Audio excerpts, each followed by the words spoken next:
Bonjour mes chers enfants, j'espère que vous allez bien. Bienvenue à votre école Madrasanet. Aujourd'hui, nous allons faire les accents en français. Les accents en français. Aujourd'hui, nous allons apprendre les accents en français. Vous êtes prêts? Allez, on commence. On commence par l'accent aigu. L'accent aigu. Qu'est-ce qu'un accent aigu? Voilà comment ça s'écrit, l'accent aigu. L'accent aigu. Donc, l'accent aigu se place sur la voyelle E. Se place sur la voyelle E. Donc, sur la voyelle E, on met l'accent aigu. Toujours en finale de mots, comme par exemple café et thé. Café, al-qahwa, et thé, al-sayf, fasl al-sayf. À l'intérieur du mot, comme par exemple téléphone. À l'intérieur du mot, téléphone. École, école, une école, madrasa. À l'intérieur du mot, ça veut dire داخل الكلمة.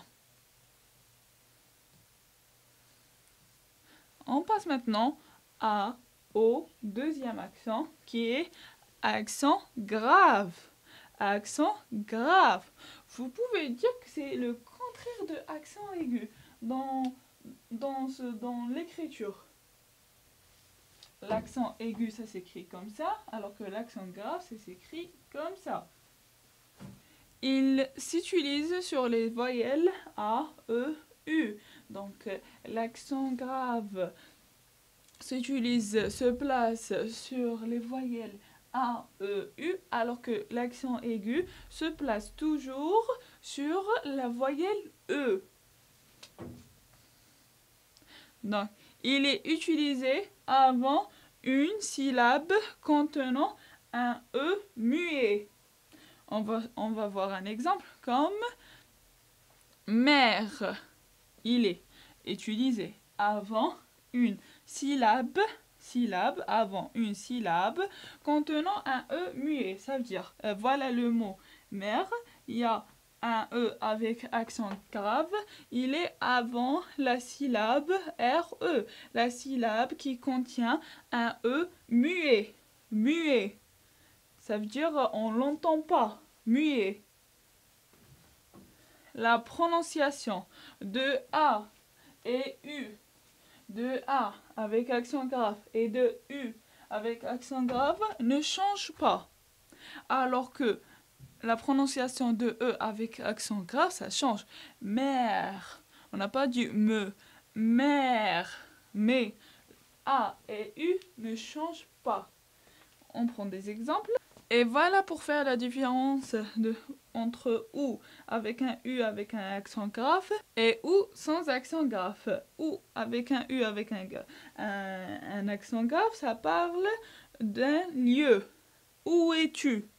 Donc tu vas me dire, je suis à l'école, je suis chez moi. Mais OU sans accent grave, ça veut dire la disjonction. C'est de choisir, par exemple, théâtre ou cinéma. Donc, quand vous voyez E sans accent grave, ça veut dire il faut choisir. Tu manges une pomme ou une banane. Donc, tu dois choisir. Et aussi, c'est pareil pour A. La prononciation ne change pas. Accent aigu ou grave. Donc, on va faire un petit schéma qui va simplifier la différence entre accent aigu et accent grave. Donc, après cette leçon-là, vous aurez la possibilité de distinguer entre accent aigu et accent grave. Est-ce que vous écrivez un E avec un accent aigu ou accent grave? Est-ce que vous écrivez U avec accent grave ou sans accent grave? On va voir la lettre E. En finale de mot, en finale de mot. C'est toujours et en finale de mot. C'est toujours et avec accent aigu. On peut jamais mettre le e avec accent grave à la fin du mot. C'est jamais. Toujours et. Vérité, café, fatigué. Exception. Si la syllabe finale termine par un S. Si la syllabe termine par un S, donc le et sera pas en finale de mot. Ça sera le S. Comme par exemple près, accès, exprès, après. Donc, j'espère que vous avez compris par rapport en finale de mot. Donc, en finale de mot, c'est toujours un E avec accent aigu. Donc, on va voir par rapport à l'intérieur du mot. Divise le mot en syllabes. Divise le mot en syllabes. On prend un mot et on le divise en syllabes. Donc, E en finale de syllabe. Si le E n'est pas en finale de syllabe, donc pas d'accent sur le E. Comme par exemple, elle, terrible. Et si on divise le mot et le E est en finale de syllabe, la syllabe suivante contient un E non accentué. Donc la syllabe suivante, donc si la syllabe on divise et on trouve que le E est en finale de syllabe, la syllabe suivante, la syllabe qui vient après cette syllabe où on a le E, contient un E non accentué. Donc c'est une question. La syllabe suivante contient un E non accentué.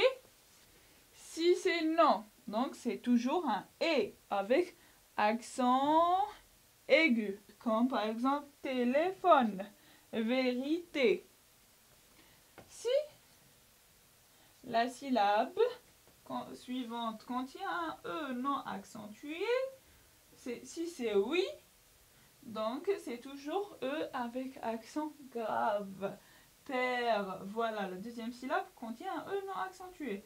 Mère, voilà, la deuxième syllabe contient un E non accentué. Maintenant, on va voir accent circonflexe. Accent circonflexe. Regardez comment ça s'écrit. Comme un chapeau. Donc, il s'utilise sur les voyelles, comme l'accent aigu et comme l'accent grave. Donc, on a les voyelles A, E, I, O, U. Donc, l'accent aigu. Elle s'utilise que sur la lettre E, sur la voyelle E.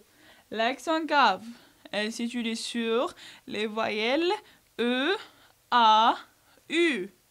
Alors que l'accent circonflexe, elle s'utilise sur les voyelles A, E, I, O, U. La prononciation de A, E, I, O, U ne change pas. Si vous remarquez comment je prononce, il n'y a pas un changement de prononciation. On prend des exemples comme hôpital, hôpital. Donc, on doit mettre un chapeau, un accent circonflexe sur le haut, mais ça ne change pas la prononciation. Hôpital, hôpital. Âge. Quel âge as-tu? Âge. Fête, fête. Bon fête. On a maintenant le tréma. Le tréma, c'est deux points qui se placent sur une voyelle. Le tréma indique la prononciation séparée de deux voyelles qui sont ensemble, qui sont dans la même syllabe et se placent sur la deuxième voyelle. Elle se place sur la deuxième voyelle pour faire la séparation entre la prononciation. On va voir un exemple et vous allez comprendre. Comme Noël, Noël. Donc, ces deux points montrent qu'on doit prononcer le no, le o, no, well et el. On ne doit pas négliger le e ou bien le o. Caraïbes. Donc, concentrez avec moi. Donc, on a Caraïbes. S'il n'y avait pas ces deux points qui se placent sur le I, on aurait pu dire Caraïbes. Caraïbes. On n'est pas obligé de prononcer le I. Mais quand on voit le tréma, ça veut dire qu'on doit prononcer les deux voyelles. Caraïbes. Maintenant, on va faire un exercice pour voir si vous avez bien compris la leçon. On commence. Donc, on a cette phrase. Écrivez correctement ou bien corrigez les mots qui sont soulignés. Donc, ces mots, ils sont pas corrects. Donc, ces mots sont pas corrects. Donc, on doit les corriger. Mais qu'est-ce qui manque dans ces mots? Qu'est-ce que vous remarquez? Qu'est-ce qui manque dans ces mots? Dans ces mots soulignés? Bravo mes chers enfants, il manque les accents. Donc, on va voir ensemble. Cette famille est d'une extrême pauvreté. Extrême pauvreté. Là, il manque un accent. Mais laquelle? Bravo mes chers enfants. Il manquait l'accent circonflexe. Éteins la lumière, s'il te plaît. Éteins la lumière, s'il te plaît. Il manquait l'accent. L'accent grave. Bravo mes chers enfants. Donc, troisième phrase. Maman ajoute du fromage râpé aux pâtes. Du fromage râpé. Là, déjà, je prononce le E avec un E. Râpé. Voilà. Donc, il manquait un accent circonflexe sur le A et un accent aigu sur le E. Donc, à la récréation, tous les élèves prennent leur goûter. Le goûter. Il manque l'accent circonflexe sur le U. Donc, où as-tu passé tes vacances? Est-ce que ce où parle de la disjonction ou d'un lieu? Où as-tu passé tes vacances? Passer tes vacances. Ah, d'un lieu. Donc, on doit ajouter un accent grave sur le U. Bravo, mes chers enfants. Pour son anniversaire, la mère offre à sa fille une chaîne en or. Une chaîne en or. Voilà une chaîne. Une chaîne en or. Bravo, mes chers enfants. Il manquait un accent circonflexe sur le I. Donc, septième phrase et la dernière phrase. Ce gamin croit aux fantômes. Est-ce que toi aussi tu crois aux fantômes? Ce gamin croit aux fantômes. Bravo mes chers enfants, il manquait un accent circonflexe sur le O. J'espère que vous avez bien compris la leçon. Sinon, n'hésitez pas à me poser des questions dans les commentaires. Donc, je vous propose de visiter notre site web, notre page Facebook et de s'abonner à notre chaîne YouTube. Au revoir mes chers enfants.